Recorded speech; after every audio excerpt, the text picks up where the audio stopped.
ஹாஸ்டல்ல ஃபுட் இருக்குன்னு சொல்றீங்க, பட் ரஷ்யாலலாம் ஸ்டூடெண்ட்ஸ் தானே செல்ஃப் குக்கிங் பண்றாங்கன்னு சொல்றாங்க. எங்களை ஏமாத்த பாக்குறீங்களா? இந்த கமெண்ட்டுக்கு சூப்பரான பதிலை நான் சொல்றேன். உஸ்பெகிஸ்தான்ல அந்த சீனே கிடையாதுங்க.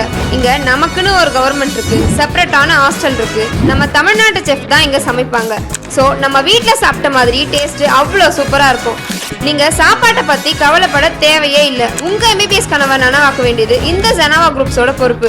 நீங்க சாப்பாட்டை பத்தி அழுத்தம் திருத்தமா கேட்டதால உங்களுக்கு சாப்பாடு, ஸ்டே எல்லாமே பெஸ்டா நாங்க பாத்துக்குவோம். ஸோ அதுக்கு நீங்கள் சூஸ் பண்ண வேண்டியது ஜெனோவா குரூப்ஸ் தான். இப்போவே ஸ்க்ரீனில் தெரிகிற நம்பருக்கு காண்டாக்ட் பண்ணி மறக்காமல் உங்களோட எம்பிபிஎஸ் கனவை நனவாக்கிக்கோங்க. உடனே ஃப்ரீ கவுன்சிலிங்க்கு அப்ளை பண்ணுங்கள்.